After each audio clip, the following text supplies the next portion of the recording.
If you're ever here and you need it, by all means ask for it. But I will bring it back to my ER team, better communication skills with the relation services. Yes.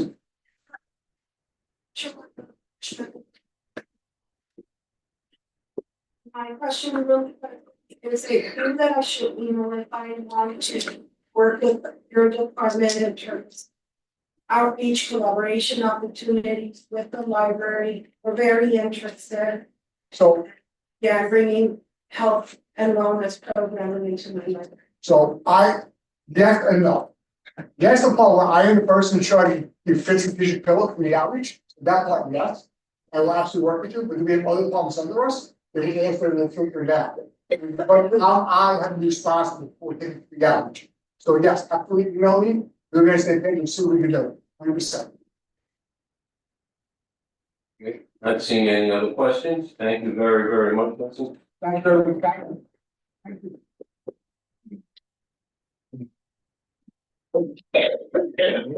So good evening, I'm Sal Gloria, I'm the Director of Mental Health Services, I'm also the Division Director for Substance Use Services.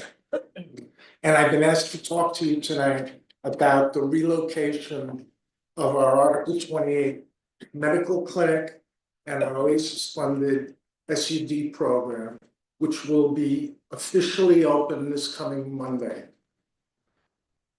Okay, I'm going to talk first about IDG Israel Community Health Center, which has been in Coney Island for the past 20 years. And the intention and the effect has been to provide as much of the community-based services on the Coney Island Peninsula that we offer here at South Brooklyn Health. So those services at the current site and at the new site I'm going to talk about.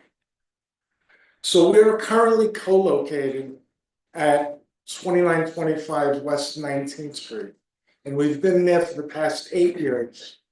We were on West 22nd Street and Neptune Avenue, and as many of you know, the entire island was basically destroyed, and that clinic was completely destroyed.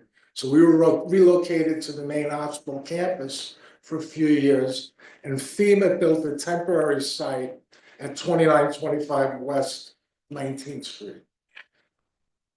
Plans in place, effects, delays with the Department of Health. Finally, we had our ribbon cutting a few weeks ago, and we will be officially open on March 31st. So we're going to be at the same building. We will have 2 separate entrances. So we are the medical practice, the family medical practice will be on the corner of Surf Avenue and West 17th Street, right on the corner. The mental health portion and the SUD portion will be at 2932 West 16th Street. And that's the programs that I am responsible for. So at the family medical practice, there will be family medicine, there will be individual providers, there will be colorectal surgery, ambulatory surgery, and focus on colorectal. And there will be a new pediatric clinic that will be offering service to kids at that South Avenue site. Directly around the corner at 2932 is the mental health portion. So we will be offering individual and group counseling. We will be offering on-site psychiatric services, on-site medical services.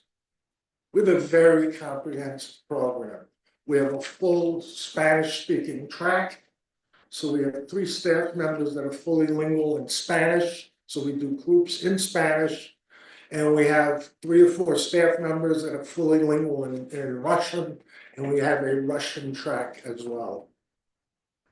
So we do everything from mild to moderate treatment in an outpatient setting. You can't really do everything in an outpatient setting.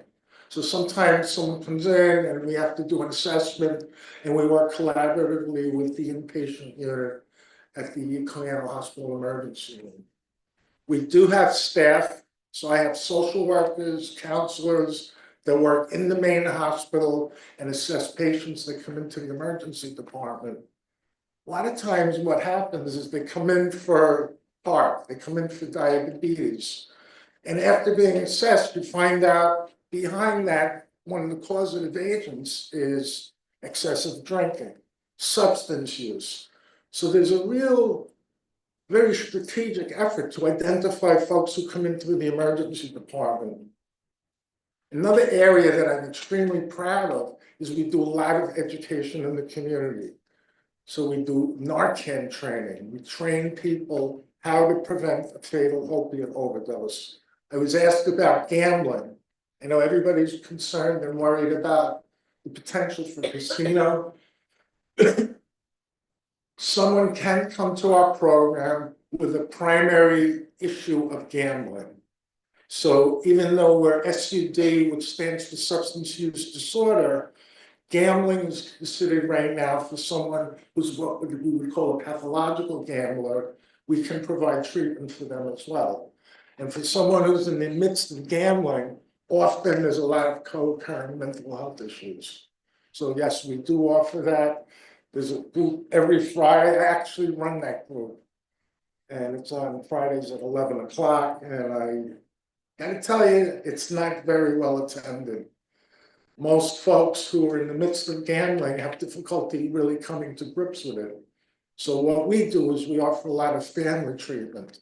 And sometimes the family member comes in and they recognize the problem before the person does.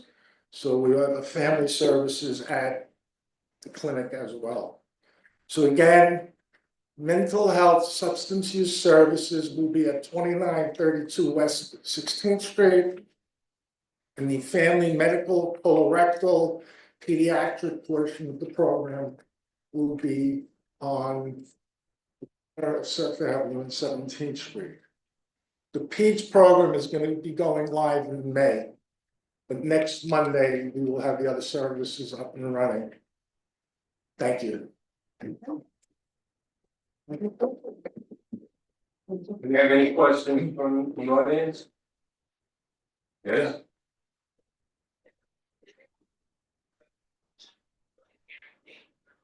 Yes, we do domestic violence workshops. We have a parenting class. Absolutely. Yes. We also do DWI treatment, which I forgot to mention. Sometimes individuals are arrested and they're mandated to come in for a DWI assessment. We do that as well. Yes.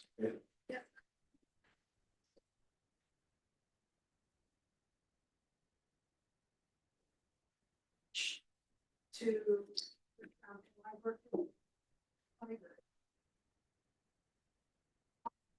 partner up with many organizations and provide different types of services to offer and educate the patrons of our customers come into our libraries, but many one of them that I observe is definitely within the community, there is a huge presence of Right. and they I would be there.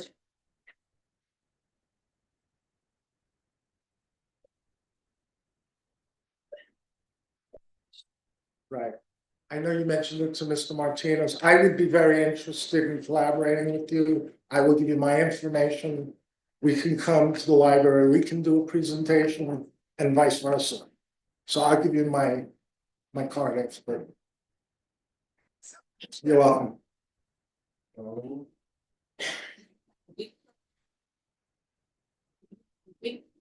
No, that's at the main hospital. We might have a WIC program over.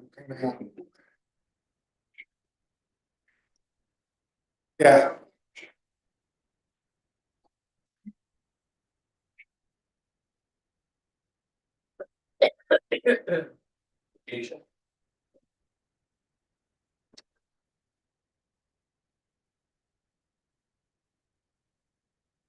That we don't do.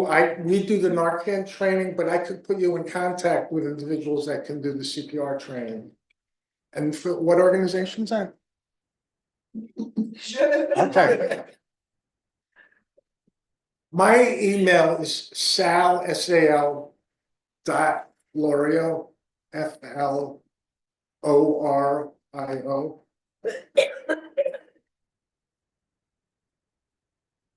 And Was it? is that all of it? What's that? Was it, I'm sorry. Oh, I'm sorry, right, at nychhc.org. Right, not Google. Any other questions? Linda? So number to refer someone is 718-616-6020. And that's to schedule an appointment. I mean, but how? So What someone do you would come in, they would be evaluated. Take walk-ins, or they have to be referred by some? No. We take walk-ins and referrals. And they're referred by, We have various, we get from outside community organizations, we get from everywhere. We get from the main hospital, word of mouth.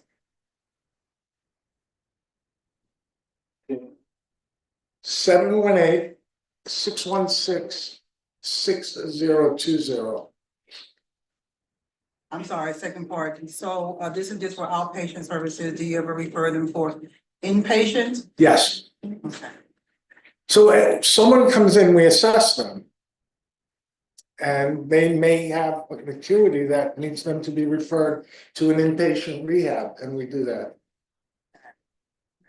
You service children, No, teens? that's a good question.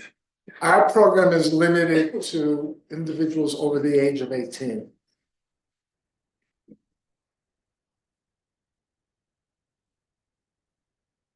Vincent?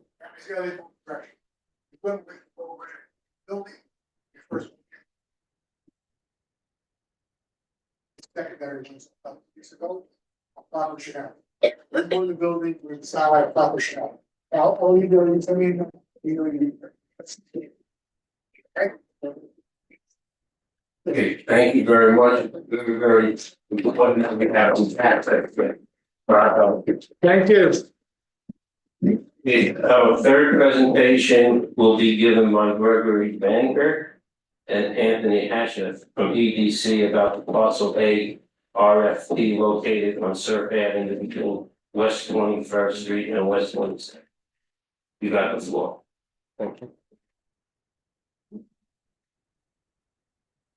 I can just do arrow, right? Yeah. That's fine. Okay. All right, thanks, Eddie. Hey, how's everyone doing? Some of you may know me, some of you may not. Former community board member, Coney Island resident, probably I'm 34 now, so probably 26 years of my life.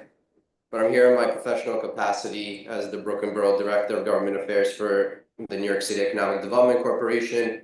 I'm here with my colleague Anthony, who's on our real estate transactions team. My colleague Eric is there on our neighborhood strategies team, and I have two colleagues from our capital team on Zoom. So Eddie, if there's a question about the Ape Star part of it, maybe you can unmute them and they'll answer. But so we're here to talk about what is known as Coney Island West. Sorry, this microphone. So as some of you, not working, Eddie? All right, I got it, yeah, I got it. As some of you may know, and if you don't, I suggest everyone kind of look up the 2009 rezoning agreement. That was agreed between the community and the administration back in 2009. So here's some kind of bullets on that.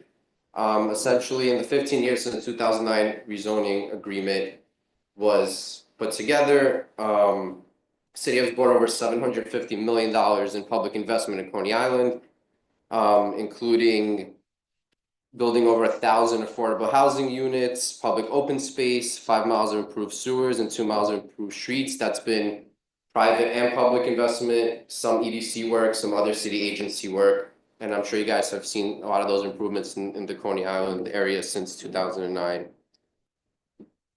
So kind of why housing, right? Like we all know, a lot of electeds like to use the word crisis. A lot of other people like to use the word crisis, but we definitely do have what we call a housing shortage, so the mayoral administration has effectively kind of put into overdrive, trying to get more housing and more people into housing, building more housing, whether affordable, mixed income. And obviously City of Yes, which was passed in, I believe it was in the end of 2024, that kind of helps accelerate that process and helps like kind of bring down some of those barriers as well. So what is Coney Island West? So Coney Island West is these parcels over here that you kind of see up, A, E, D, and F, and C. So as you could see, some of them are publicly owned, some of them are privately owned, some of them have already either been constructed or are variously in construction, like Servettes, Raven Hall, right? Those are basically done, and then others are almost done. And the one we're talking about today, which the RFP came out very recently, is parcel A RFP, which you guys could see over there in that corner. So altogether, once A, E, and F are all kind of constructed, we'll bring 1,600 mixed income homes, along with public parking, retail space, new streets and public spaces. As I mentioned, the RFP was released on February 20th. We're getting a lot of great interest from it. We recently did a site tour with a lot of interest there. So kind of excited about that. So this is, as we all know, the Coney Island. We all love kind of what it looks like today.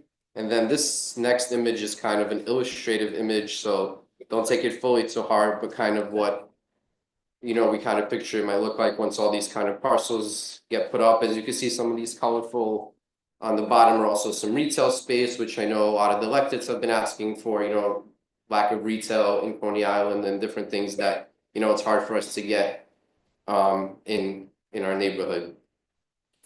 So I'll pass it along to Anthony to kind of talk about our parcel A RFP. Good evening, everyone. As Greg mentioned, my name is Anthony Hatchett. I'm a member of the Real Estate Transaction Services team at EDC. Just want to talk to you guys a little bit more about what the Parcel A RFP is and what it looks like now and what it'll look like in the future. So right now, Parcel A is a parking lot, which is used for summer parking and also by the Cyclones when the minor league baseball team, when their main lot is full. It's currently a 160 space surface parking lot, and the parcel is approximately 76,000 square feet. The RFP was released on February 20th. Responses are due by May 22nd, and the goal is to select a developer to undertake this project by the end of this year. And this RFP is calling for approximately 500 units of new housing. The RFP requires 485X execution. 485X is the new tax abatement passed by the New York State legislature. And what that requires is 25% affordable housing. So this development will be 75% market rate and 25% affordable. Furthermore, the RFP requires that the project provide 400 spaces of public parking. So there's currently 160. There'll be a requirement for 400 once the project's developed. And those 160 spaces that currently exist will be maintained throughout construction. So those spaces won't disappear, and then they will be replaced by more public parking. And then just public parking in general across these parcels, the city's obligated to maintain those. So there's currently 968 spaces, 808 in the main lot, which is parcels E and F, and then 160 in A. And if that number was to be changed at all, that would have to be negotiated with the Cyclones. And then this final slide is just kind of an illustrative example of what rents might look like for this development. The affordable ones, those rents are set, so that's what they would look like, and the market rate is just illustrative. It's based on recent comps of comparable buildings. So this is just an illustrative example of what it might look like. We're to the end. Don't want to finish. All right, awesome. Thanks, Anthony. So kind of another part of the project would be kind of Parachute Way. So we all know how it looks like today, and this is kind of an idea of what it might look like once all the investments are put in and everything is kind of put up. And then we also part of this, it's not tied in technically, but we're also going to start working on the Ape Stark Sports Center. So that is a $42 million renovation that will plan to include a new entrance, signage on the boardwalk, improved facilities and amenities. And just a kind of an idea, again, illustrative of what that might look like for Abe Stark. Thank you. Thank you. Yeah, Abe Stark definitely has been needing work for a while. And this is our final slide on kind of a timeline of where we're at. So like as Anthony said, February 20th was when it was released. We're currently doing site tours with developers and other interested parties. The Abe Stark RFQ submission deadline will be April 1st as well, so that's open as well. Just and then submission deadline is May 22nd for the RFP for parcel A, and then hopefully by end of the year we'll have a selection, be able to make an announcement, and then hopefully by 2027 Abe Stark construction can begin as well. Once all those negotiations, everything is kind of T's are crossed and I's are dotted. So that is what we have for you today, and as the chair said, open to questions, and I'm sure you guys have a lot. Like the chair. Elena?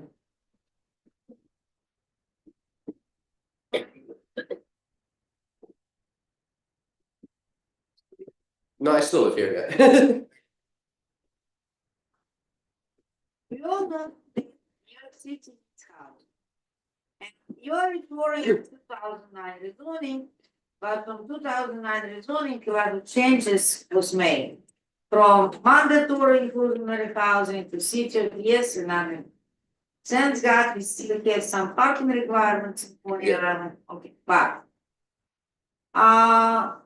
you know better than I probably that we already have traffic lights. You're bringing thousands of new apartments. I'm not gonna go into what is being called affordable by the state, that's different story. But we are talking about people, there is no mandate in New York City that people don't have to drive. People drive. And so many people depend on their car to go to work, to run some errands, to take kids to school, to after school programs, and on, to go to that. Because with the current shape of public transportation, some people prefer not to use. So also, I've seen different plans, but I did not hear about a new school. I'm not even talking about new roads. I did not hear about new school, about making even this beautiful hospital bigger. Because if we are talking about, I'm not talking about all other buildings are being built or gonna be built. If we are talking about 15 or 1600 apartments, correct? Yeah. So how many people? It's not only studio apartments where one person can live. People might come with the family and they have children. Where are they gonna go? So I understand when it comes to housing, and we all understand that city needs housing, but we are talking about really special Coney Island. Number one, it's peninsula. Number two, it's a flood zone with mandatory evacuation. So saying our buildings are going to be resilient, meaning that if I live in a new building on whatever floor, I would be able to flush my toilet, nothing else. And whatever is located on the ground floor probably would be protected. But by adding more and more people without transportation solution, without infrastructure solution, and it's not only about sewers and pipes. Infrastructure, I mean schools and stores and on. Go walk on Surf Avenue. We expected that all of those ground floors would be occupied very fast. It's still empty. It's still empty. Yes, maybe new people come, new businesses will come, but by solving one problem, giving people place to live, city is creating another problem. They are putting thousands of people in danger without any solution. It's not a question, actually, it's a statement. And Thank you. Okay. Yeah. Lucy. My question's real quick, Gregory. Anthony. It's, that there's an existing 160 parking spaces now. Yeah. To have 400 public parking spaces, are they all gonna be public or the whole 400?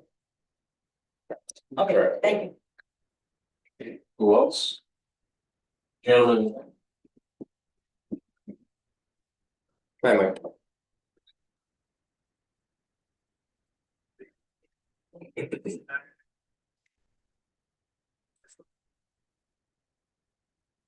I this idea of the shelter or migrant centers. God says which is happening, Mhm. which is happening. That they close the area and comes in like this, and then next thing you know, people are saying, oh, this.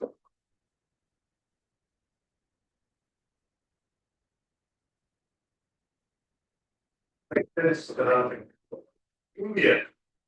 Appreciate your comment. Do you have any answer about that? Because the RFP, I guess. This will not be a, you guys correct me if I'm wrong, this will not be a homeless shelter. Yeah. The Cross Street didn't go through a 2009 rezoning, it's different.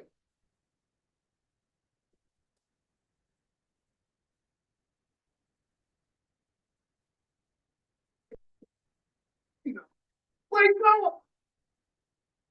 Thank you.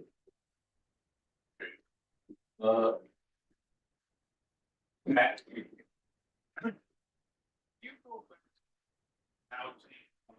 The chart?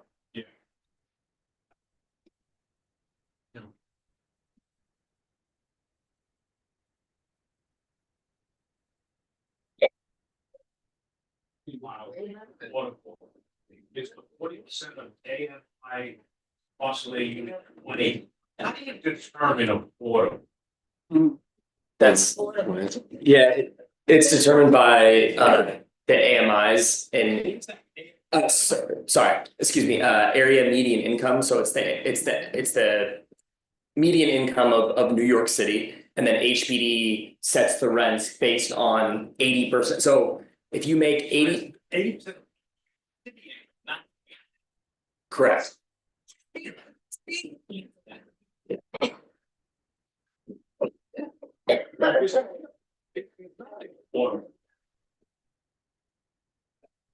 I will say that the city councils are 100% affordable, which are next door. We go back. These right here, these C parcels, those are 100% affordable, so. I'm not sure what their AMI bands are. Those are private development. We could get back to you and let you know what those are. You're telling me there's some other entity who's affordable housing next door. That's HPD. Okay. You're pulling affordable. Mhm. You go back. Sure. So the 40% of AMI, the 1170, you're gonna have 20 units out of the 5 million. This is just illustrative. It depends on the responses we get back. This is a potential makeup. So it may be less than. It depends on the number of units in the building. They have to comply with certain, for this it's universal affordability reference. UAP, it's a part of City of Yes, and there's mandates for 40% affordable, but it is based on the overall units.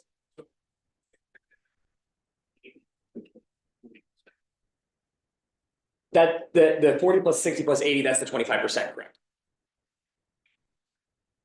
No, there'll be 25% of the units will be affordable.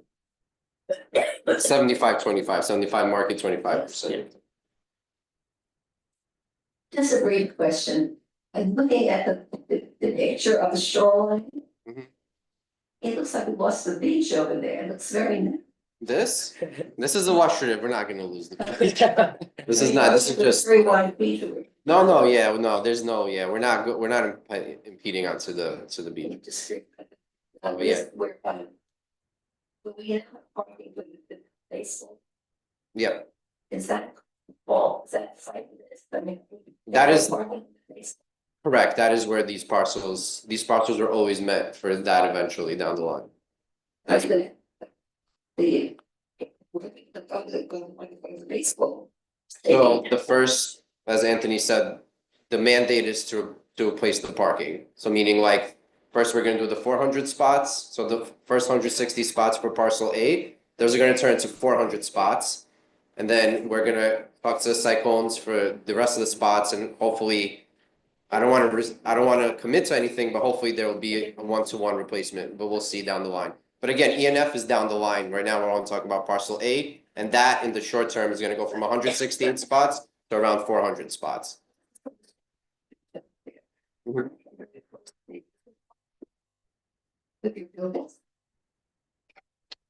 close to the amusement park. It is close by the amusement park, yeah, but it's not gonna impede on the amusement park at all. We're not taking away any rides or any of that stuff. Those are different parcels, different. Those are not where the buildings are. No, yeah, they're gonna improve these images over time. This is just kind of an idea of what it is.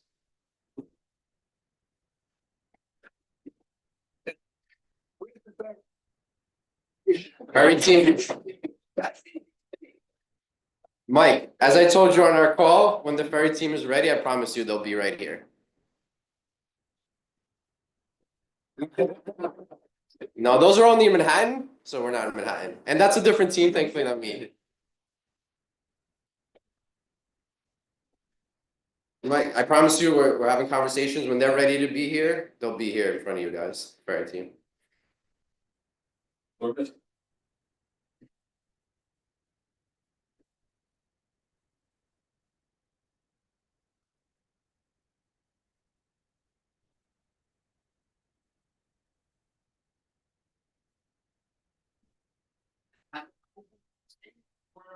And it's not. And it's one of these things where, you know,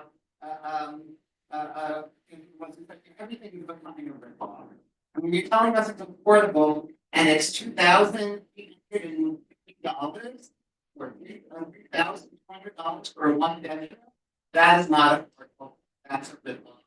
And the other point I want to make is talking about, everybody wants to make the island a year-round destination.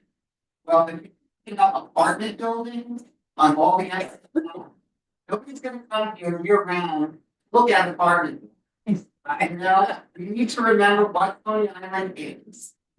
People's playground, and it's unfortunate, it's the area that you're thinking of, that's where this people cave park had been. Built with a stupidly torn down in 19 park, indoor amusement park, that was the year-round attraction, that's what we should be rebuilding. On the place where it had been torn down, not more apartment buildings in a flood zone. After Hurricane Sandy, all I heard is over flood resiliency, flood resiliency. And all we've gotten since then are more apartment buildings and more residents in the flood zone, without flood resistance, without any education, Charlene? I'm very much so concerned about evacuation. If something happens again like Sandy, how do all these people get out? So we've pinged OEM. They know this is happening. So far, there have been no flags on that. The evacuation procedure that remains, that OEM put into place, is the same evacuation procedure, whether these buildings go up or not. So far, we've received no flags from the Office of Emergency Management on that. But if there are any flags that do come up, we obviously will address them. Wouldn't it be people? Those put in place of community beforehand and, you know, speak about those plans and stuff with the community? Again, this is all from the original commitment. These parcels have always been committed to what this is going to be, right, from 2009. And again, we go with other city agencies, we work with them. We're not the experts on the emergency management, but if emergency management does flag this, and then they'll flag it way before this goes up. We're gonna work to improve that, obviously, and the city will work to improve that as well, but for now, they know this is happening, the RFP is out, there have been no flags. And the same procedures that have been in place for evacuation remain the same. Yeah. Ida?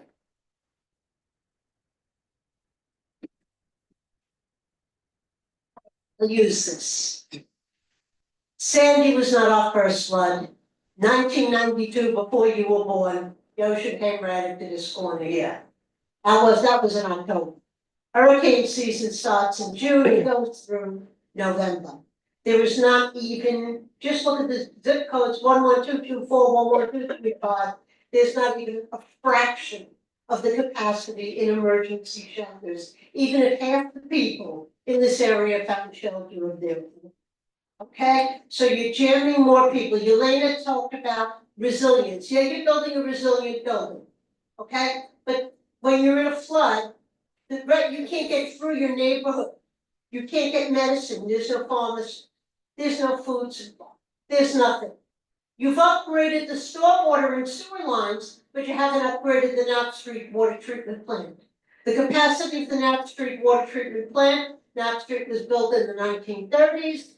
The pumps were improved in the 1960s. Since then, there have been some improvements made for energy efficiency and to improve filtration, but the capacity of the plant has not been upgraded. Now, what does that mean, even with all your water saving plans? Now, what does that mean for us, shoreline community? That means that every time it rains, okay, because we've covered every square inch with concrete, we get more stormwater pollution on our beaches, okay? And that impacts us residents here. So, you know, I'm very, very familiar with the 2009 rezoning. I know the documents like the back of my hand, but you're also the New York City Economic Development Corporation. So my question to you is, what are you doing to help out the people here that you're bringing into this flood zone? Because they're gonna be in the same pickle with me, okay? Because I can't get into my building and I can't get out of my building if there's a flood.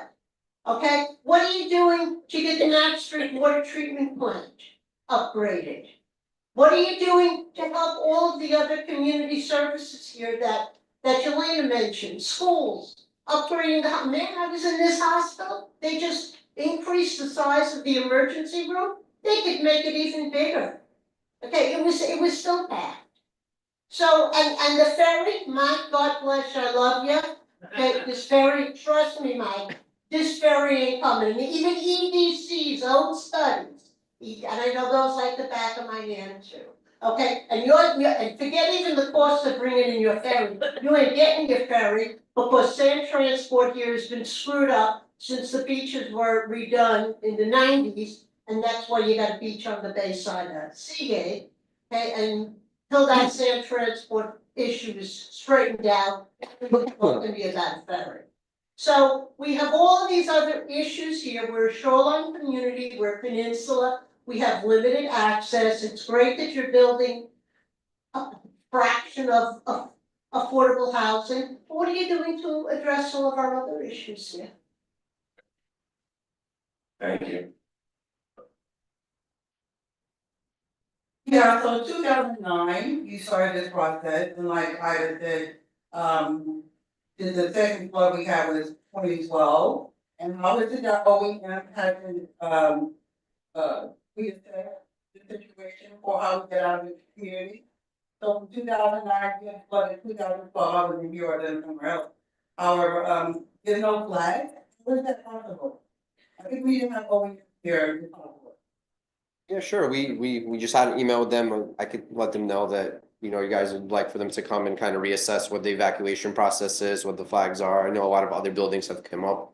So I'm sure they'd be perfectly happy to come here and have a conversation, not particularly about this, but in general, the peninsula in general. So yeah, that's totally fine. But I can't answer, we don't work with OEM. We can only just talk to agencies as best as we can. And, you know, if they let us know things, then obviously, you know, we pivot and we reassess.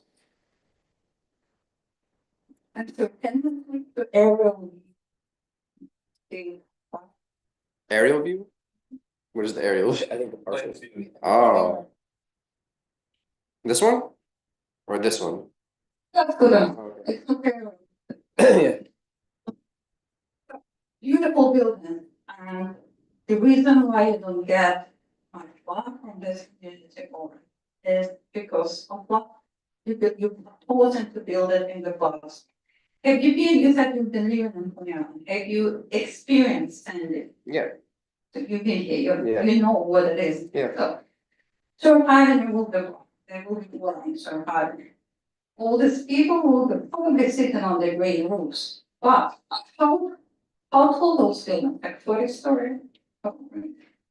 is it, how many dorm stories? Or at least 40. Yeah. So that the pool is everything else around here. And probably while you move the building, you see this child's restaurant, this is landmark, national landmark, it will be gone. It's not gonna survive all this heating, because you're proposing to build in the sun, in the clouds. So the tiles will be driven, I don't know, 3-4 months at least, they don't, and it will be shaken.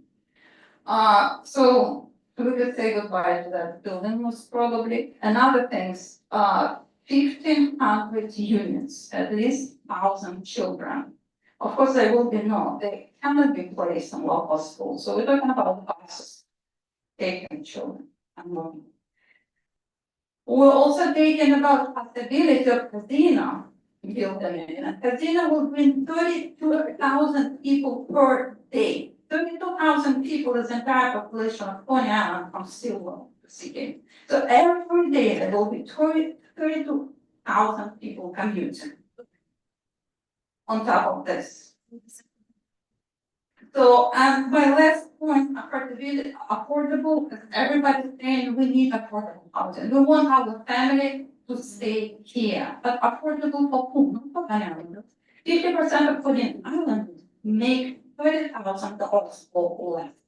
So everybody who's coming in, most probably they're not gonna be Korean Islanders. So, that's all, thank you. My question is, are there gonna be rentals? You're proposing to build. My question is, do you have statistics about the rate of market rentals that are being occupied in Coney Island? I know that Ocean Drive at the end of Coney Island doesn't seem to be that occupied. Why do you think that it will be any different if you keep on building?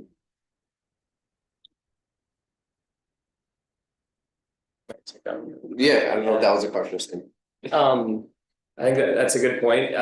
In terms of leasing 1515 Surf is a building that's right across the street there. They're leasing up now. Their numbers look good. And I think the way EDC handles this is we put this RFP out to the market and see how they respond. So if we have development teams that are willing to undertake this project, I think that's a sign that they believe that there's value there and that these units will lease up.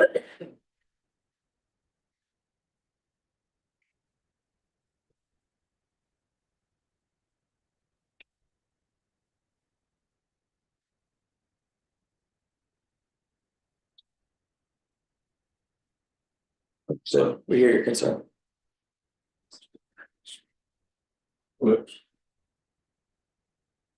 Okay, What's the estimated time of the construction, and in the interim during construction, where are you replacing these 160 spots? So we're looking to select a developer by the end of this year, 2025, and then to begin, we want to deliver these housing units as soon as possible. So as soon as feasible, so they would hopefully begin construction shortly thereafter the developer selection in 2025.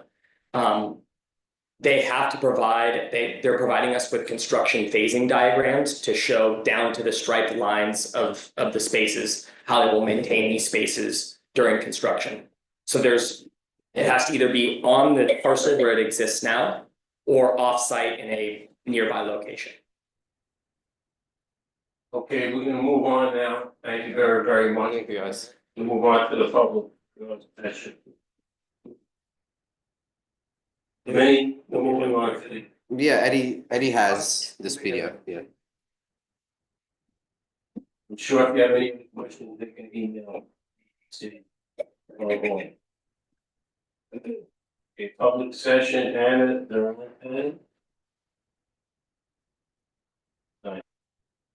Adriana Mitchell from Public Library, like Beach Branch.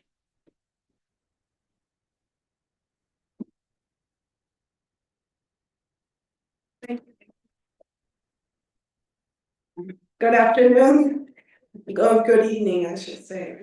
My name is Adriana Mitchell, I'm the branch manager for the Brighton Beach Library located on 16 Brighton First Road. And I'm here representing also two of my other colleagues, Ulmer Park Branch and Coney Island Branch, which are zoned for the community board district 13. So I did wanna just highlight a few events that are happening at the Brighton Beach Library. My colleagues at Elmer and Coney, they didn't have any highlights to share, but please feel free to call those branches if you have any questions about what services they provide. But I'm excited and proud to offer the variety of educational and cultural programs at our location. And everybody is welcome there. So one of the events, and I will have all of this available in the back table, I just brought a few, but all our events you can find on our online calendar of events at brooklynpubliclibrary.org. But one of the events that I really did want to highlight is a program for teens, Earth Day, Sew Your Own Plush Cactus. Learn basic hand sewing skills and make your own plush cactus out of recycled materials with teaching artist Ellen Lumpkin. So this is for teens ages 10 to 18. We are also offering free tax help on many locations in Brooklyn. And so one of them is Coney Island and another one is Brighton Beach. So free tax help. Probably everybody needs it. May I take a couple? Take another minute. We also have another event that I'm really particularly proud because it's our very first event. We're trying to provide service outside of our four walls at Brighton Beach. And we are partnering up with the Free Farm Coney Island and offering a poetry reading for Poetry Month in April on April 24th. And an upcoming event, which is our efforts for inclusivity and celebration of all cultures. We have an Eid concert at the Brighton Beach Library on April 5th. Everybody is welcome. It's a South Asian musical tradition and blends poetry and melody to express themes of love, longing, and reflection. Please join us at these events. If you have any other questions, I'll be here until 8:30 and we can exchange information. If you have any questions, feel free to stop by at our libraries. Thank you so much. Thank you. Okay, Christopher Wright.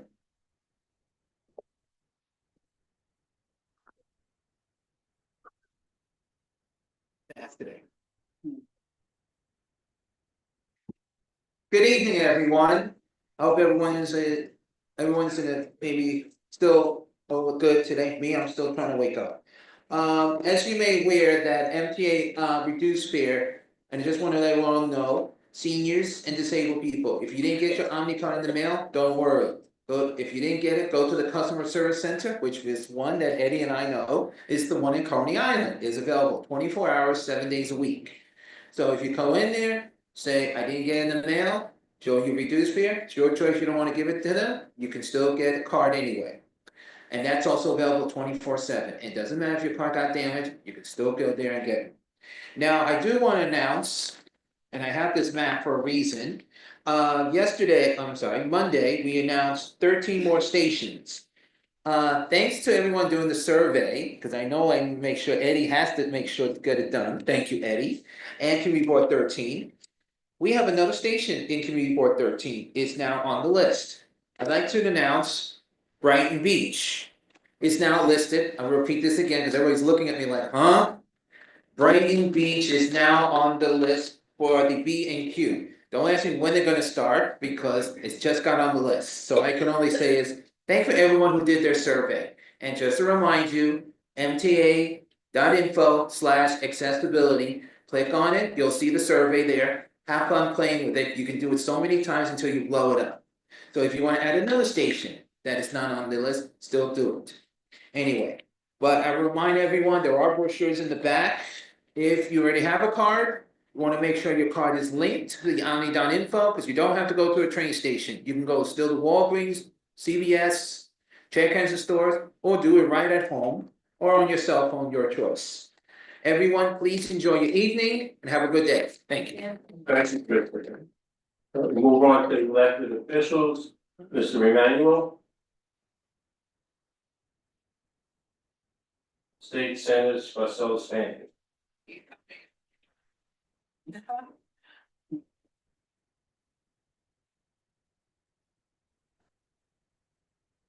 evening, everyone. My name is Theo Emmanuel. I'm the Senator of Scarcella's Fans Office. I'll try to be fairly brief. The senator is up in Albany at the moment. As you know, session is going on. The one House budget resolution recently passed by the New York State Senate includes key funding for local organizations and nonprofits through Staten Island and Southern Brooklyn. The senator secured $1 million for a Holocaust Survivors Initiative.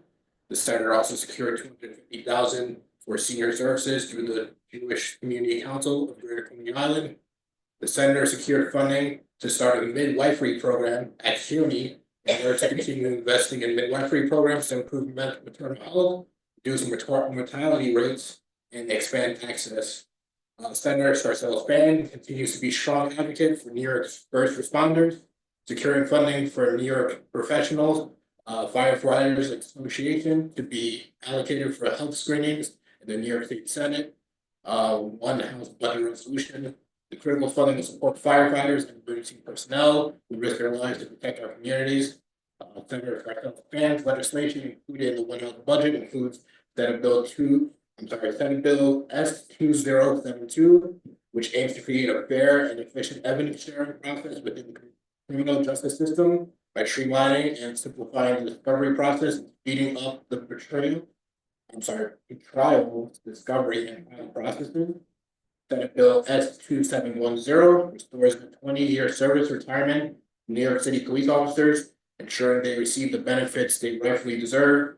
Senate Bill S4262 ensures the long-serving members of NYPD receive fair recognition for their dedication and service, increasing the annual salary imputed for final average salary purposes for police detectives, sergeants, and lieutenants with 25 or more years of service in New York City Police Pension Fund, and helping to provide them with more secure retirement. This also includes a relief for families and seniors, which expands the working families tax credit by increasing per child credit, broadening eligibility, and ensuring quarterly payments. Enhances an earned income tax by increasing benefits for single adults and lowering the eligibility age from 25 to 19. Extends the inflation rebate check for seniors for 3 more years. Investing in education and childcare. Fully funds the foundation aid, guaranteeing at least 3% boost for every school. So pre-K funding in childcare workforce stabilization fund to create more slots for working families. Allocates funding to strengthen after-school programs, improving housing, provides funding for a housing access voucher program to assist renters, also expands Mitchell-Lama housing preservation and increases home ownership opportunities, which also invests funding to rehabilitate vacant apartments and create more rental units. So he's being quite busy and productive up there in Albany. One final thing, we are currently moving. Our office is located at 1906 Mermaid Avenue. We will be moving to 2875 West 8th Street, Unit 3. So that's going to be in the next 60th precinct. If you have any questions, please give us a call at 1-844-3216. Thank you. Thank you, Mr. Rubin. Ms. Parkman from Councilmember Ian Vernicroft's office.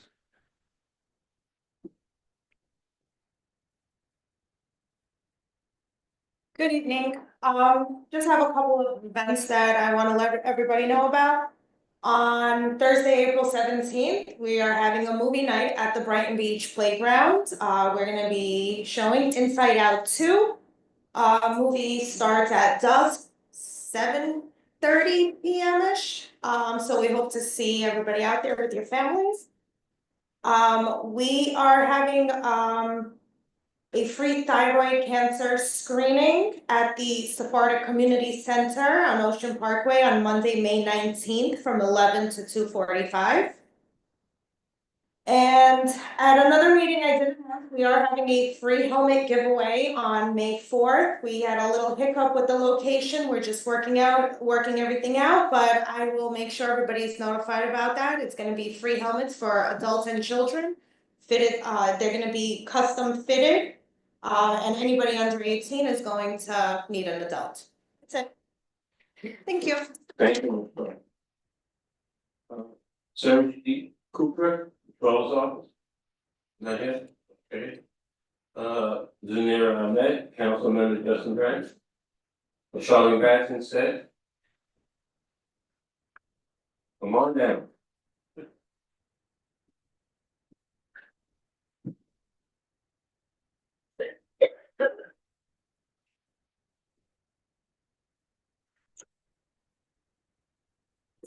Good evening, I'm Charlene Batts. I'm gonna make this very short and sweet, as I was not on call tonight, so I'm just kind of filling in.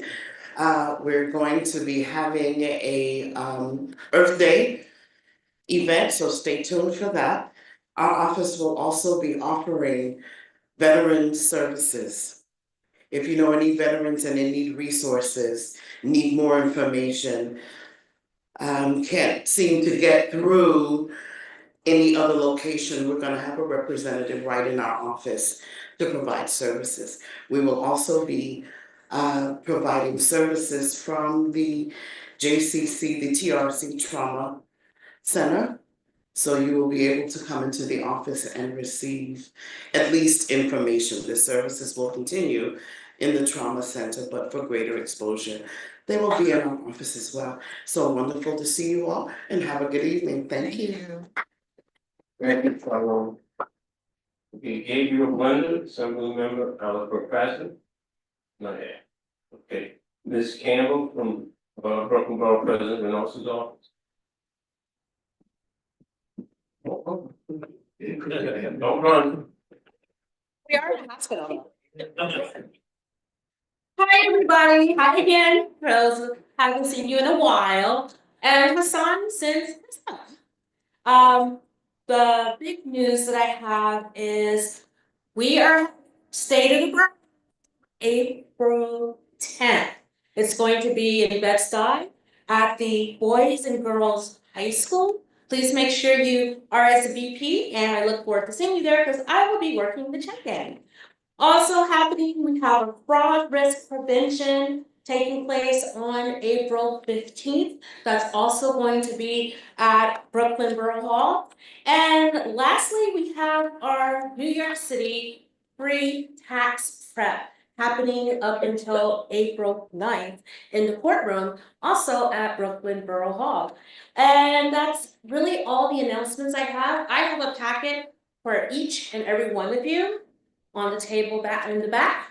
And if you have any questions, I have business cards. I'll be here to the end. Oh, one last thing. For those of you, are there any people here who interviewed to be on the community board for the, okay, great. No, I didn't do the interview. It was probably Hassan. I just wanted to let you know that we've completed the interview process to my knowledge. And those of you who are waiting to find out should find out something in the late spring.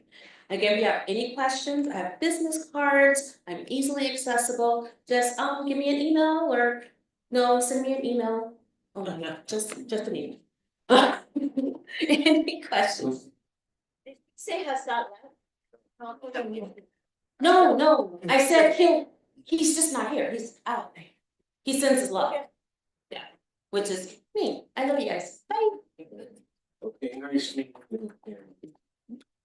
Okay, now the gentleman from Move Green. Update.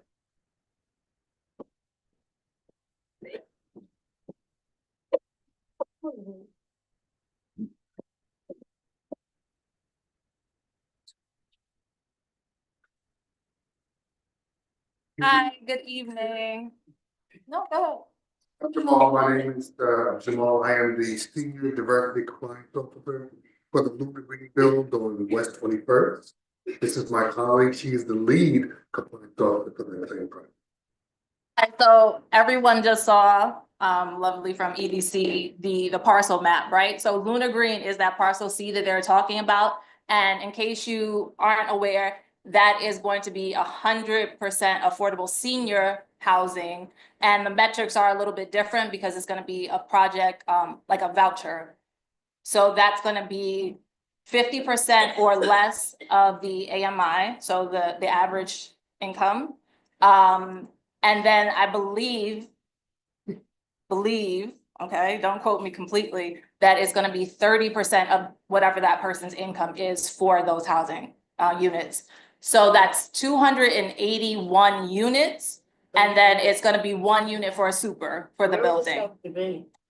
That is, yeah.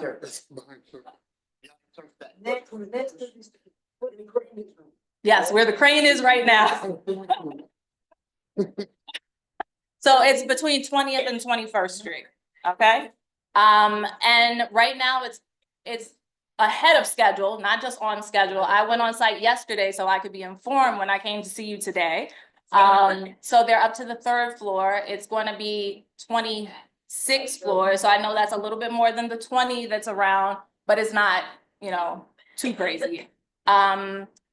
We came here really to tell you that either he or myself will be here to interact with you. I'm so impressed by how much knowledge everyone has historically of the community and this engagement. When the project goes a little bit further, we'll also have some employment opportunities that we'll tell for local community members. And yeah. Hi.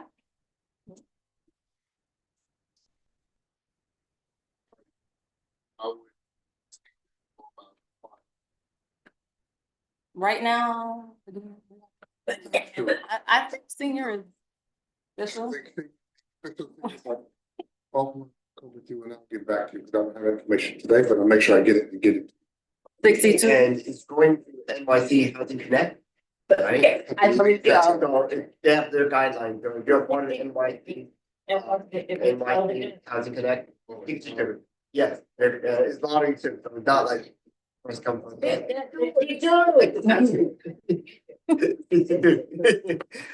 So what, I'm a little sorry, John. If you're talking about Housing Connect, it's lottery. So it's gonna be lottery for the voucher? And who's providing vouchers? You just mentioned voucher. Yeah, it's so not like Section 8 is a project-based voucher, but it's like NYCHA vouchers. So it's an HPD, public-private partnership, but it's specifically for senior affordable housing within this community. We acknowledge all the other things that have been addressed, but this is what that project is right now, and we'll be updating it. And when you're area median income, it's based. 50% of it. So for the first 40 years, it's locked in that it's the people who make 50% or less, you know, up to 50% of that. And then they'll pay about 30% of their income through the voucher. Okay. Lottery will be open to any other state, not specific to the 29. I don't think it's, yeah. I know, it's why. Citywide. Even in this, it was part of city, part of the charter we all gonna vote for on in June. They don't wanna, they wanna get rid of requirements like it used to be in each and every development in the community. So they, certain percentage of residents of community board, the preference, they said that's no good anymore.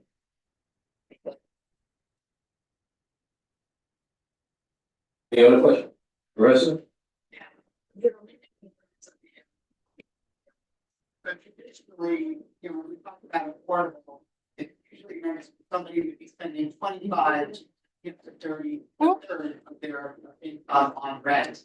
So can you tell me what what's the actual number that people will be paying for rent in terms of dollars? People don't pay AMI, they pay dollars. Yeah, so right now, I don't have the exact figure, but what I read, right? And like, we're from the compliance organization, we're not the builders. But what I read in the documentation is that it's the voucher that you get, and then you'll pay 30% of your income if you are 50% or under the AMI. So it's like I think it's an adjustable figure as opposed to just like a set fee.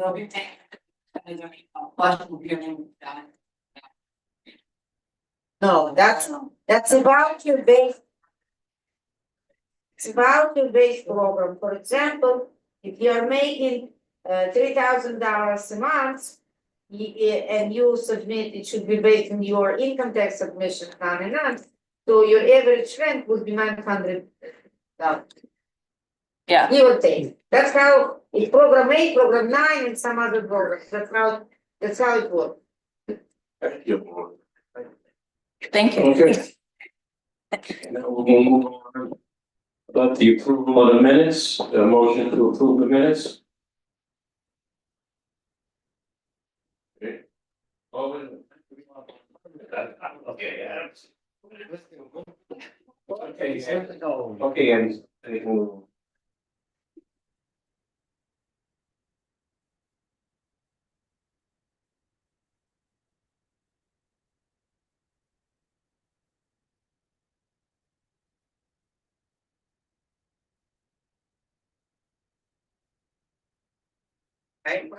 Michael. That's a great. Okay, fine. Within some replay.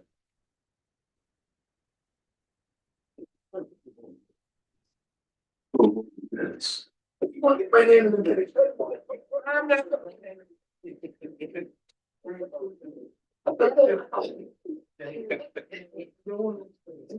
George? Okay, I'm ready. Anthony Batista. Anitri Blau. Gabriel Linda. Lakeisha Bauer. Patricia Brown. Deborah Carter. Marion Cleaver. Joe Carey. Charlene Davis. Lucy Mujica Diaz. Abstain.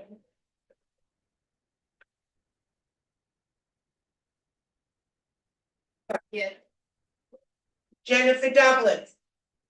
Mohammed El Nagar. Susan Flashenberg. Alga Ford. Haj Graham. Selena Graham. Ronald Greenberg. Yes. Elam Honey. Linda Harris. Yes. Jeannie Hernandez. Amaryllis Herrera. Yes. Mary Krasner. Yes. Angela Kravchenko. Yes. Elena Martin. Yes. Minnie Mankita. Yes. Mark Murdock. Yes. Maria Montalvo. Alan Newman. Pat O'Brien. Robin Parison. Nigel Paramount Cordova. Yeah. I'm distracted. Rolando Squillen. Sam Rinkowski. Michael Russo. Jeffrey Stanwell. Yes. Fran Schwartz. Yes. Tatiana Spiegel. Yes. Praved Siddiqui. Michael Silverman. Pat Singer. Sheila Small. Vladislav Spector. Jack Subin. Dennis Vidaris. Joanne White. Annette Wesley. Yes. Sidra Zafar. Svetlana Zonskaya. Yes. Oh. Okay. Okay, we're gonna move on to the chairperson's report. March is Women's History Month, and our board member, Robin Reason, was honored by Senator Jessica Scarcella Stanton. Congratulations, Robin.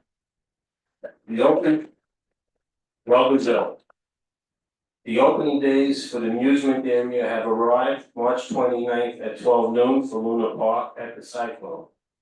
April 13th at 10 a.m. for the Blessing of the Ride at Dino's Wonder Wheel Park. We also have several holidays coming up. Eid al-Fitr on March 31st, Easter Sunday on April 20th, Passover begins on evening of April 12th. We wish a happy holiday to all who are celebrating. Some updates on the demapping ULURP for the casino. There was a public hearing at Borough Hall on March 10th and a public hearing at the City Planning Commission on March 19th. The next step for the ULURP will be the City Council vote. The date for that has not been scheduled yet. We will provide more information when it becomes available. On another note, we have some troubling news.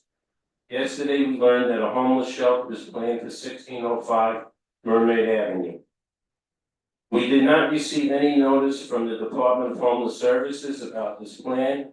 I would like to thank Sheila Smalls for alerting the office about this. Eddie has already reached out to the Department of Homeless Services to find out more, and I've asked Eddie to include this proposed shelter as an agenda item for next week's district cabinet meeting, so that we can discuss it with the various agencies and representatives of elected officials. The greatest CB13 community has always been compassionate and supportive of those who are less fortunate. But we already have several shelters in our community, as well as facilities and residences for people who struggle with substance abuse and mental health issues, while other Brooklyn communities do not even have a single shelter. And what we really need is low income and truly affordable housing. We are very concerned about this location and how it may affect plans for the growth and revitalization of the Mermaid Avenue commercial strip. It is also right next to a liquor store and 1 block from Liberation High School. Thank you. Eddie, give the district manager report. Okay, a couple of things happened over the last month since we saw each other. There was a legislative forum by South Brooklyn Health here at Kingsborough College. Their priority was to get level 1 trauma center. We mentioned to them that it's on our district needs as our first priority. So they're in sync with us, and we just hoping that the elected officials can, fund this in the future. Let's see. As mentioned, the openings are coming up. Let's see. We also have a lot of problems with construction. As you know, there's on Surf Avenue, Neptune Avenue, Big Victor Street. Right now, we asked the contractors when they're gonna be finished. We were hoping they were gonna finish by this weekend, but that's highly unlikely. We mentioned to them that there is an opening, so we're gonna have congestion all over. We found out also that and F and Q line are not gonna be working over the weekend. That means shuttle buses are going on with the construction. So be prepared for moving that week Sunday. The bank, Chris, for advocating Brighton Beach elevators. We pushed very hard to get surveyed in so that we could get another elevator in our district. Right now, Neptune Avenue and West 6th Street being in the process of being, slated within the next 3-4 years being developed. Shortly after that, that's when Brighton Beach elevator will be let's see. Alright, we also have one other people you guys we have on the first one up is going to be environmental dealing with yellow plastic as a speaker. We're also going to have everybody also mention about what happened with the highlight after it's finished. Phase 4. They're going to come at our next environmental committee meeting, and also Deputy Borough Commission from DE is coming in to talk about 101. So that's going to be on April 8th. At the same time, which I know you guys have seen, but the Parks Department is having their meeting about redesigning kind of our dinner. If you guys are interested, we know families who are interested in the information that we on our website. That I don't know, I use that this week, but it's something that they have money to pick up the playground. So if you feel that it should be more toddlers or teenager, put it in there. If we need to be ADA, screen, stuff like that, let us know. This is me for it, but it happens to be on the same day as the environmental. Yeah, also, we know that, we had two, suggestions that, we got, the, education committee, we're trying to get one of the chancellor coming, sometime in April. We also, given by, Department of Health, about, hopefully, NYC, so, for kids, so we might combine that with the chancellor. Another committee, still a small mention that, I'm trying to get, access to 20 art walls and the end. So during that economic meeting, we're trying to figure out when we're gonna have it, in April, to address those issues. Not too. And also, on West Sixth Street, they did a cleanup, they actually cleaned out the median that had, with cars parked illegally. And they cleaned on Thursday last week, and what happened was, that island was clean. We thank, sanitation, the fire department and police department for cooperating. And it made clean, or clear, for the last 2 or 3 days. Started on West East. So we're hoping that, people realize that the median is not a place to park. You have to realize that when there's no standing, you're gonna get it. People got to take it down. And one last thing, which I know you guys haven't been doing, but we should be doing, in the back, we put out, about the DOT transportation survey. As of today, we have over 40 comments about the area, which is a little improvement, but that's not enough to get a judgment of what traffic problems we have. What issues are in. Please take, scan it, fill out the survey, because it's here, but right now, we're getting ready for the first, year point. So everybody, just fill out the forms in the neighborhood. Other than that, we'll see you next. Yeah. We can leave? Yeah. It's for Justin Brandon's office. He brought up, something that reminded me, did he not have a project where he was doing cleanup on, here in Coney Island from, Dillwell down to, I think, as far as, West 25th or West 30th? Did he not have a cleanup project? Because right now, it's filthy, every day, it's filthy, where there's just garbage everywhere on the sidewalk and the street. And people are not cleaning up their garbage on the sidewalk, it's horrific. It's for the whole week right now, so is there still a project on it? Still alive. I can't hear you, hon. Charlie, you gotta come back.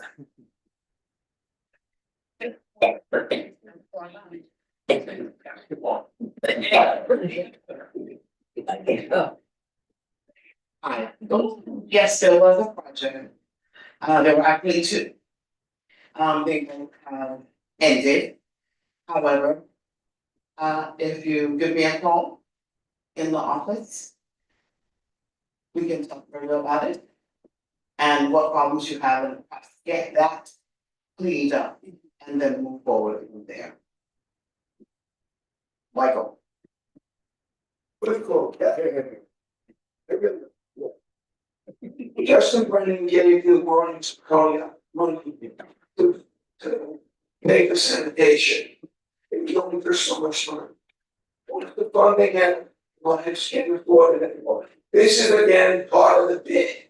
If we can get the bid going down, if we fund it year round, we get a clean year. There are some people that haven't answered the surveys on the bid. There's gonna be a new mailing going out if anyone hasn't answered their part of the bid, we're almost over the thing where the bid can be approved.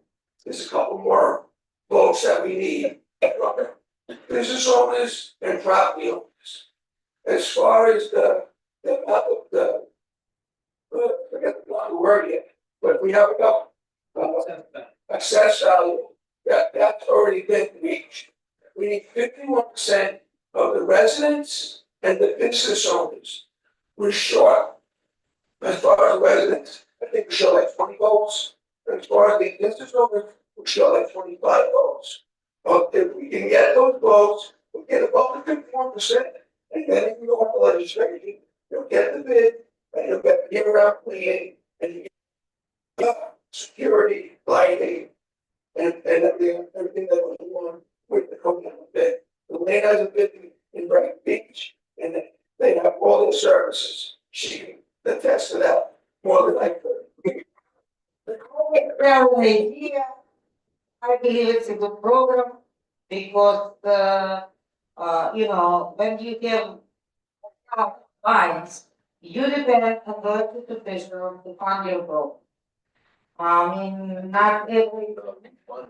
No. I understand. Most of funded by the board. But let's say, like you said, Councilman Grant gave children money. It's not right here now, it might last longer. When we have this, we have guaranteed budget, okay? It's not so much for missionary. We always put in telling people that it's tremendous amount of money. Okay, but we have guaranteed budget to provide guarantees. I believe as a bid director for 22 decades, yes, I believe it's a good idea. Thank you. Okay, we'll move on right now. The communications and correspondence, Melania. Frank John Tripoli, street naming. It's gonna be April 5th at 10 a.m. and it's gonna be at Kaiser Park. We're gonna be entrance on 29th Street, 2925 Neptune Avenue. And we also have Lunar Park opening March 29 at 12 p.m. And Dino Wonderland opening April 13 at 10 a.m.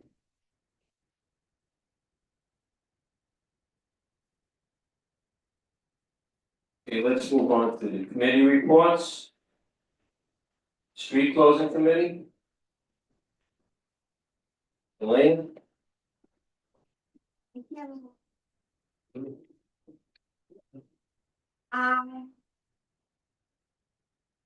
have 1, 2, 3, 4 events. One of them, will be already has been your business. Because 5 events. Okay.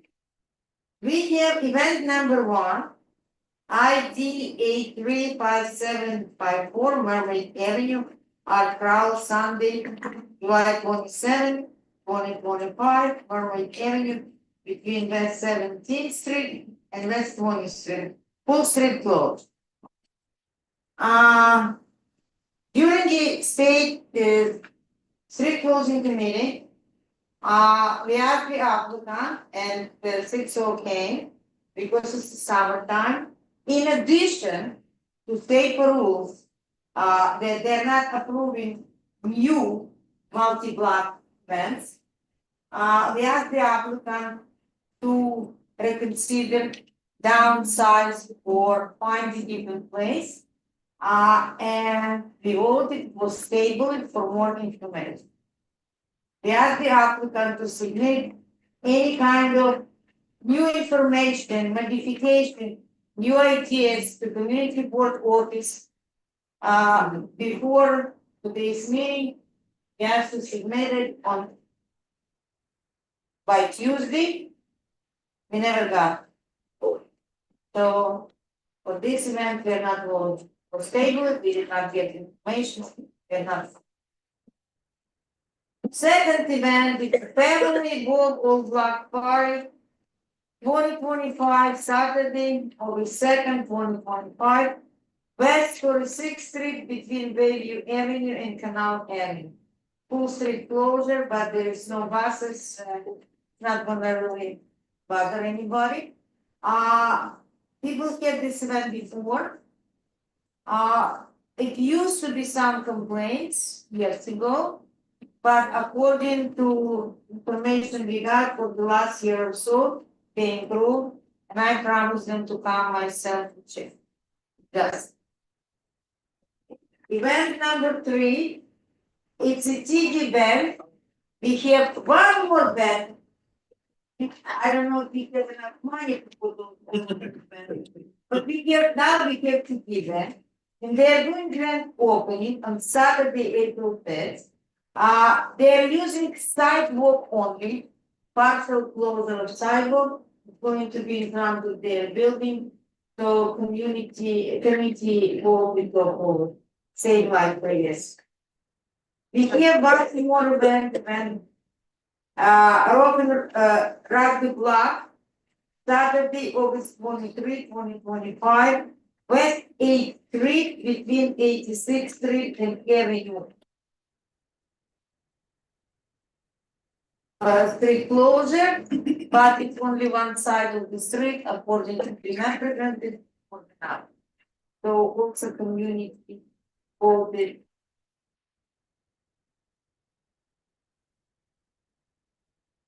The 3 to vote on, community approved all of them.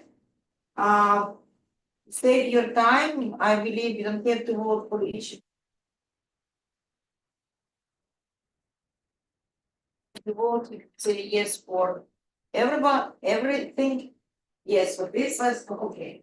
Event, Family Ball Block Party 2025, Saturday, August 2nd, 2025, West 46th Street between Bayview and Event, TD Bank Grand Opening, Saturday, 8 to 5, 20 Island Avenue between Brighton Beach Avenue and Brightwood Court, partial sidewalk closed.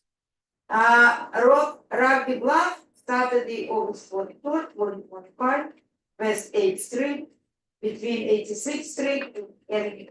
Any questions before we move?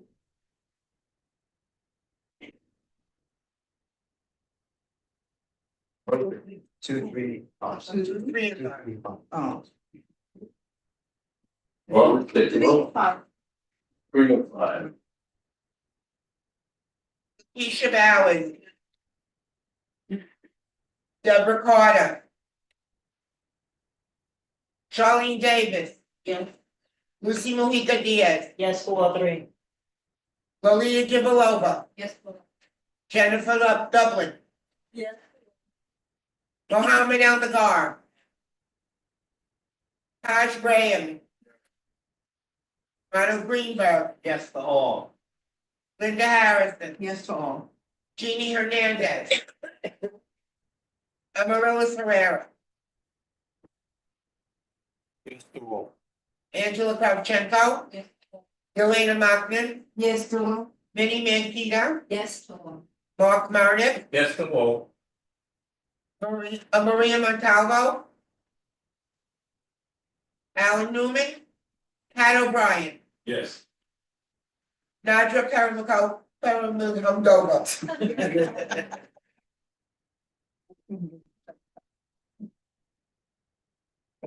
Malaka Quillen. Sam Rutkowski. Michael Russo. Jeffrey Stanley. Fran Schwartz. Yes, for all. Tatiana Siegel. Yes. For Michael Silverman. Yes. Pat Singer. Yes. Stanislav Spector. Dennis Gutierrez. Annette Wesley. Yes. Svetlana Zelenskaya. Yes, for all. Okay, may I say two more sentences? Okay. I don't know, some board members remember, some board members don't. We used to vote and be voting for a moratorium on new events and old events in Brighton Beach area from Brighton 7th Street to Ocean Parkway, because we had dozens of flea markets and in summertime, people were almost impossible to find. We got an event, it's a new event in Coney Island, multi-block event, yes. As of now, SAPA is not approving new multi-blocks. So, I believe we're gonna call street closing committee meeting, and we're gonna talk about moratorium on events in Coney Island and Brighton, especially full street closing, when we have to move buses during the month. Because the second, what I wanna say, it's not. I had this idea in my mind before, but I wanna thank Ms. Davis, because even though she's not a member of committee, but she comes to committee, and we had discussion about this, bus loading, make it very, very difficult for especially elderly in the city. Thank you very much.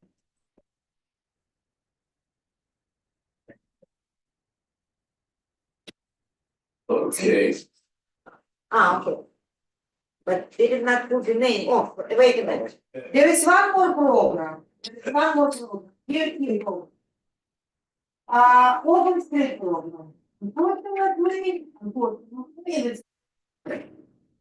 The, whoever is applying for DT program, by law, they are not supposed to notify community board, because they are not the people proud. We used to ask to send a certification, but the program is approved to one of the organization, West 42nd Street between Neptune and N. The start date is May 25th, 2025, to June 22nd, 2025, Saturday only, from noon until 6 p.m. It's FYI only. We don't have to vote because it was already approved by the. So I asked, when we got this information, I asked the community board to send a letter to the applicant saying that out of effect, they should let us know, because we don't want any events conflicts. We don't see it before it's. Okay, thank you. Okay, next report, transportation committee, will lead.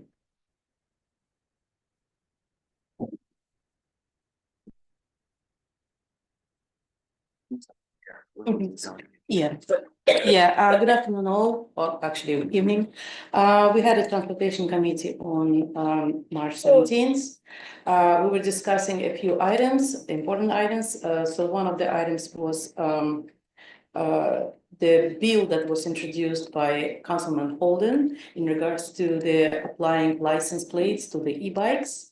And we have, I believe we have representative on the Zoom. He wants to go over to entire community board about this bill that the councilman is introducing.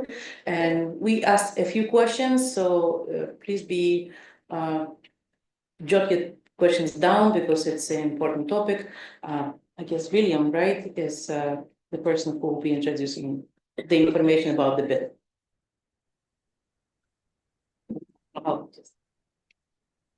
Hi guys, sorry I couldn't be there in person. I live up in Astoria and I don't have a car, so I would be getting home a little bit late.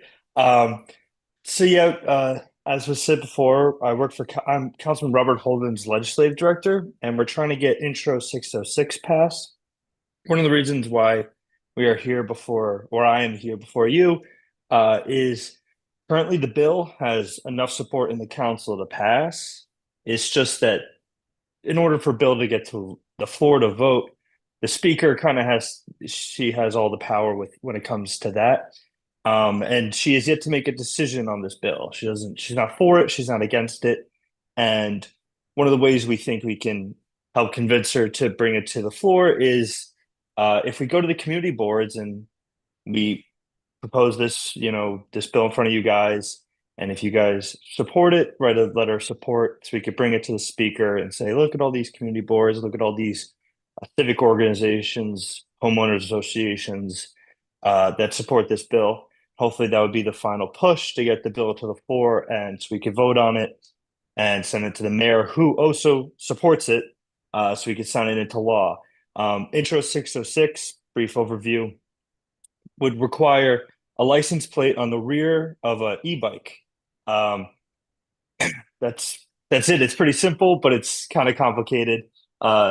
It's short and nice and neat. The main questions we get that I went over with the transportation committee, but for those who weren't there, who would run this? The New York City Department of Transportation would run it. It wouldn't be the DMV. DMV is a state agency, and this would be a city law. So that is the big difference, right? The DMV is usually where you go for license plates for mopeds, motorcycles, cars, so on and so forth. But since we would be enacting a city bill and law, the DOT would be responsible for this. Next most common question we get is why not the state then? And the answer is that we wish the state did this. We want the state to do this, but because the state isn't acting, this is really public safety we're talking about here. And the council member has decided to step forward, introduce this piece of legislation, and now he's trying to get it passed. Again, goes into my next question is, the goal of this bill. The goal is not just to, put a hunk of metal on e-bikes. The goal is public safety, right? I walk around New York City. You guys all walk around New York City. Maybe some of you cycle. E-bikes, they're great. They're good for the environment. They get you point A to point B pretty fast. But they're dangerous, and just like cars are great, but cars are dangerous. Trains are great. Trains are dangerous. And we want to promote safety in the sense of, a lot of times with these e-bikes, we find that when they hit people, when they kill people, God forbid, they drive right off. A lot of these drivers know they could get away with it because they can. Even if they're caught on camera, the police often say, "It's nothing we could do. We don't know who this person is." With the license plates, we could catch them on camera. We could catch them going through red lights. We could catch them going through stop signs. We could catch them when they hit somebody. And we can levy fines and arrest them and things like that. And then to go other frequently asked questions we get is who would enforce this? It would also be the DOT. DOT is actually in charge of this red light cameras, so they would again are in charge of it. We're excited. We're going through a lot of community boards, so any questions I'll be glad to answer. Again, I apologize for not being there, but I have a lot of community board meetings. I think I'd be in Brooklyn for the next 3 years if I wasn't on Zoom. So yes. So this is a question. Two-part question. Drivers mandate to have a driver's license of any sort, and are they required to have insurance? Sorry. Driver's license mandate for these drivers, and also are they required to get insurance, like liability insurance? We actually asked that question on the transportation committee.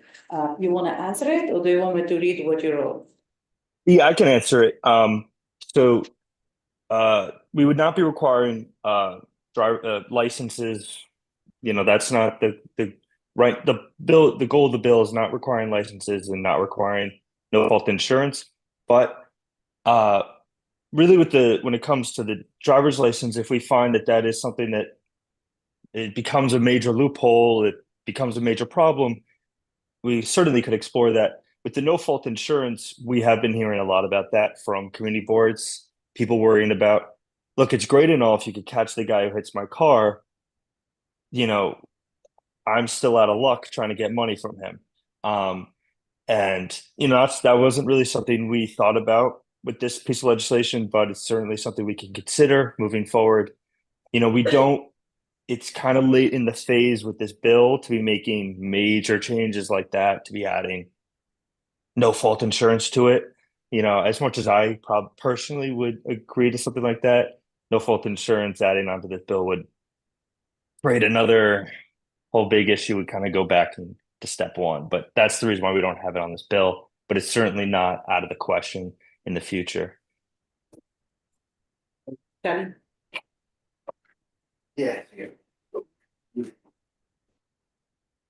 The plate that you're putting on the back of the bike, it's gonna person or just gonna bike. You know, someone, anyone can ride the bike, no matter what the plate says. It's like, that's like the birthday, someone drive like, oh, I did it. So then you put a plate on the back of the bike, it's just there's a plate, there's nothing on the back of the bike.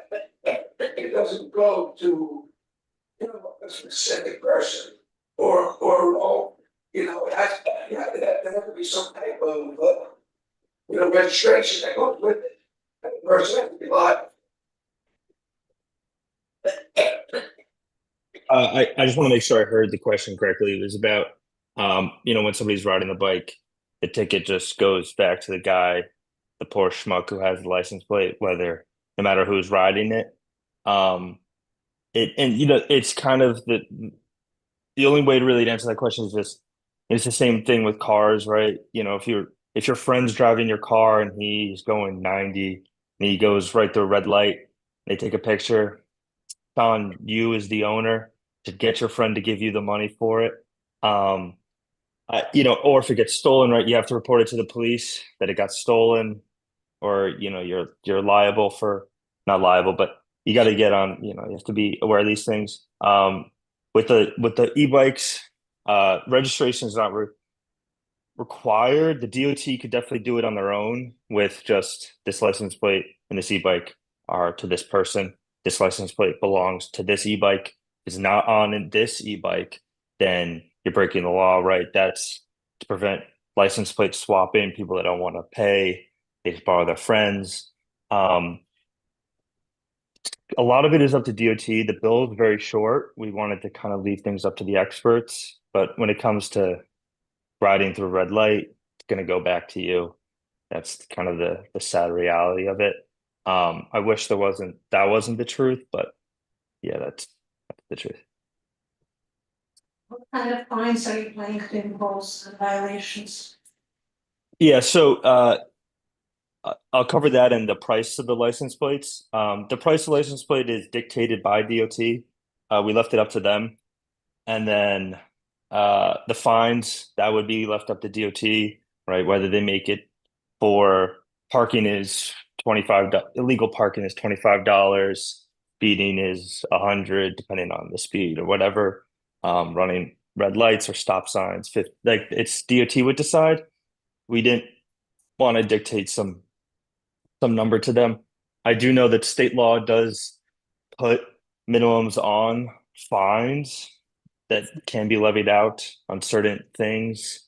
So it's most likely going to be under $100 for most of these things. But don't quote me on that, I don't think. My name is Charlene Davis, and I go to a lot of meetings, even though I'm not part of that board. And my question at this meeting to him was that it's unfair for those of us who have vehicles who have to have insurance. Because if we hit someone, we need to have insurance and be held accountable. And as I stated before, my daughter was told one time when she got a ticket that it's a privilege to drive and not, you just do it. So these bikes that are having these license plates on them should also be required to have insurance. And I think it's a very important part of a bill. Anybody who is reading this bill should think of themselves and say, I have a car, I have to have insurance. So do these e-bikes. These e-bikes are very dangerous and they have killed a lot of people. And it's only fair that they have insurance as well.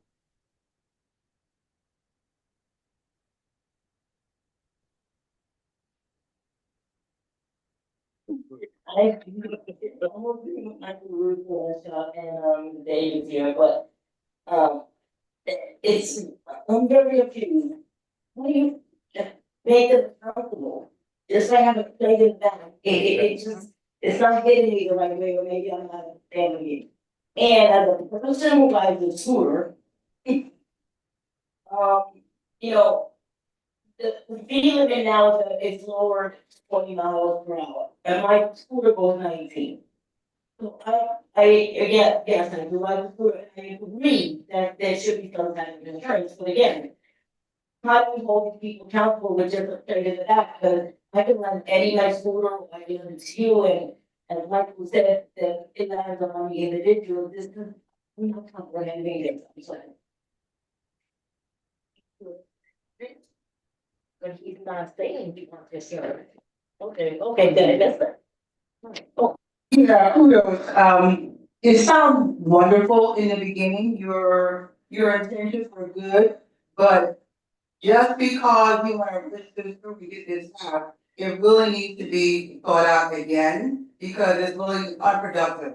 Again, we're all saying the same thing, where's the accountability? You run over grandma with the scooter, who's gonna pay for her medical bills? Who's gonna help with that? You gotta have insurance, you gotta make them accountable, and also, when they have to pay insurance to get a driver's license, there's instructions about how to drive an e-bike in the city. Someone will drive on the sidewalk, they drive on the street, they don't use the street sign, they go past the red lights. They need an instruction booklet of some type. This was not really thought out, I'm sorry, the good intention, but not thought out. And we have one other question, are there gonna be any carve outs for DoorDash drivers or Uber, electric bike delivery people in this, where they won't have to get the licenses? Or is it just the common person who need bike? Hello?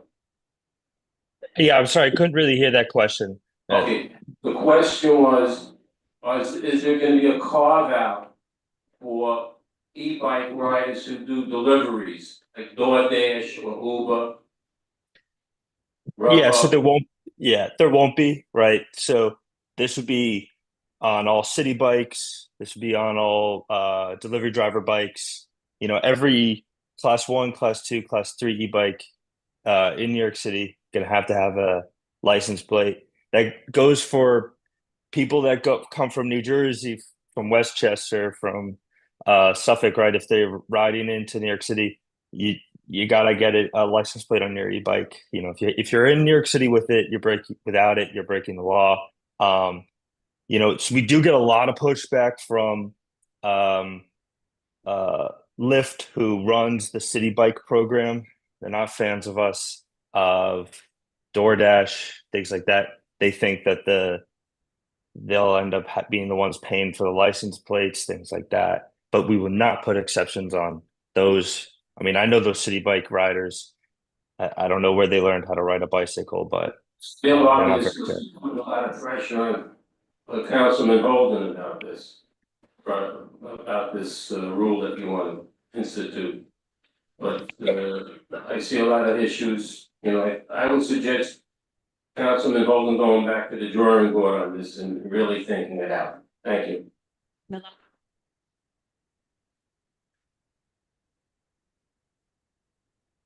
Hi, how much you gonna charge for the registration of license plate?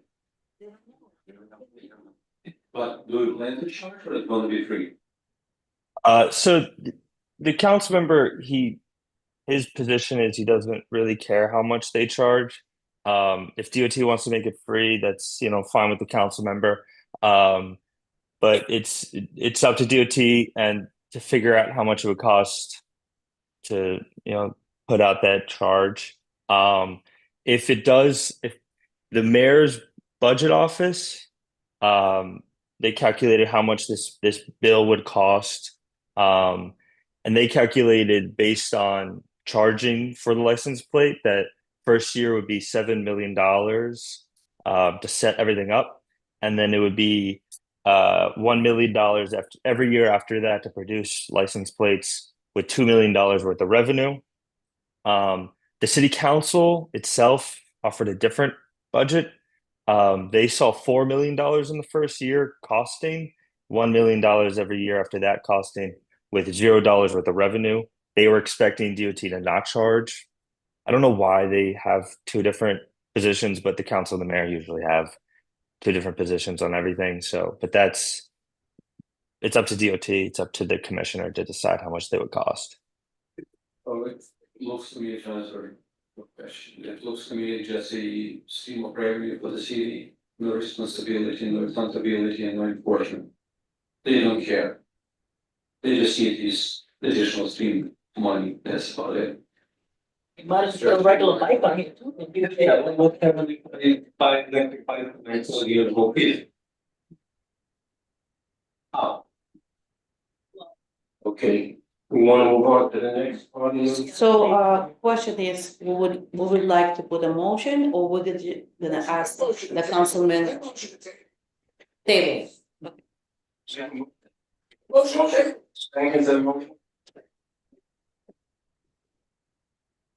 When do that goes before? No, but like, when's the end? When do they need a response by? When do you need a response back for the letter of, Yeah, so right now we don't have a time frame really. It's, we don't want to put any pressure on you guys to rush things. But yeah, I have Eddie's contacts. If we ever get a time frame, I would definitely, reach out to him. and Mike? Can't be sending twice.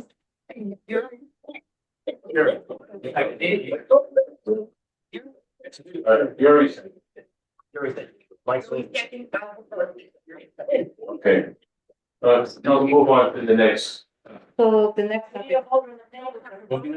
No.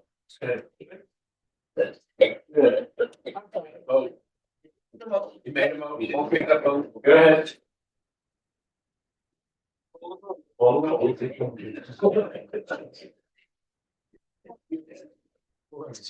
know it's 9:06, we'll be out of here soon.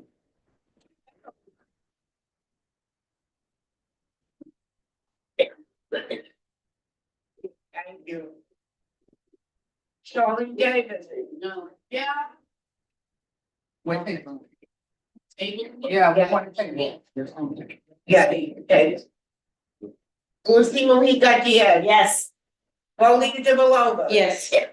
Joplin. Mohammed on the guard. Taj Graham.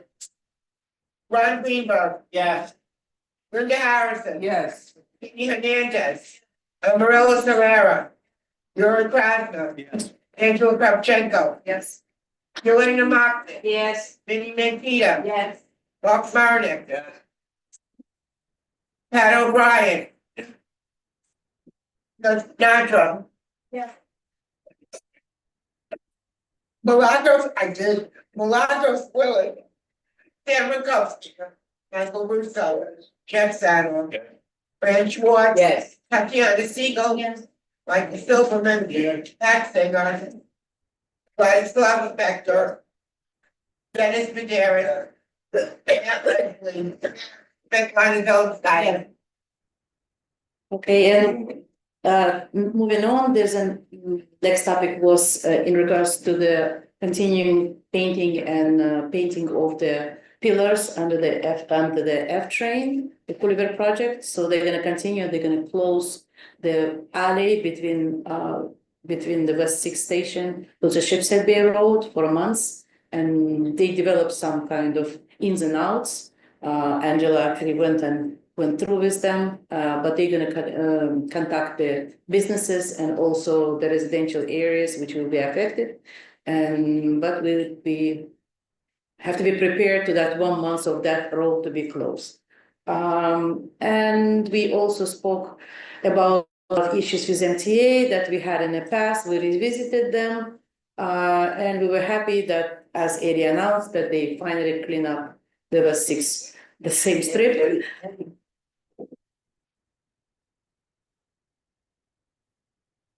The same strip, and pretty much that was it. Thank you.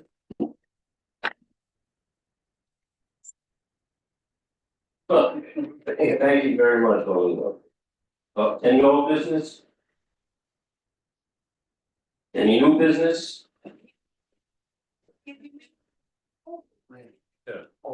We're getting close there. Really don't.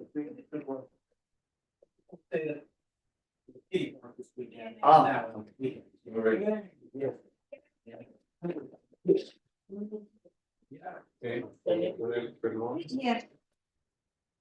That's what I'm, that's me. They put this. Yeah, that's fine, yeah. The trails they put on, they put them still on Birmingham. We'll have to find out. Who's supposed to get it from the okay? The guy went on vacation, he never called back. Several times. So we're just waiting for him to get back. Oh, they're building more and more. More trailers and they're welding, and they're lighting, and they're. On, no, this is on Mermaid. They're all very- Yeah, but I know. Yeah. It was 2 now it's 4. Okay. Thank you. Thank You're gonna be final.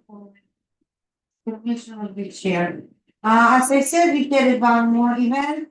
We did not vote on it in the committee because applicant, Itzirum Khanid, community board member, that's not the first event, but I believe it was misunderstanding. On Zoom, because of the Ramadan, something did not work out, so. They, it's for April 6th, for Saturday, April 6th, at the Brighton Family Day and the I celebration. Brighton Port Road, between Brighton and Sixth Street, Port Street closure. I believe they're doing, the APNA is doing this event for successful, it's very well attended, so, I mean. The typo on here. Yeah, it should be Sunday. It should be Sunday. Yeah. That, We'll make the correction. to be Saturday, yeah, because the previous day, they thought about, following week, but they decided because of departure and there, so they're doing on, April 6th. The motion is stop roll. Anybody second? Okay, and the 65 on the roll call. Whatever you celebrate, the holidays and take it with. Thank you, Maria. Roll call. But each of ours backwards. That's good. Deborah Carter. Darlene Davis. Deborah Cotton? Deborah there. She's on the. Oh, okay. Yes. Monica Diaz. Yeah. Lolita DeBello. Jennifer Dublin. Mohammed El Nagar. Yeah. Taj Graham. He's in here. Ron Greenberg. Yes. Linda Harrison. Yes. Hernandez. Amarilla Herrera. George Packer. Yes. Angela Kopchenko. Linda Martin. Yes. Minnie Nicolita. Mark Vernon. Yes. Pat O'Brien. Nadra. Yeah. Lago Quill. Sam McCutcheon. Michael Lisa. Jeffrey Daniel. Ben Schwartz. Kim Eagle. Michael Silverman. Pat Singer. Rod Spector. Dennis Maderio. And then Leslie. That's one of them. Yes.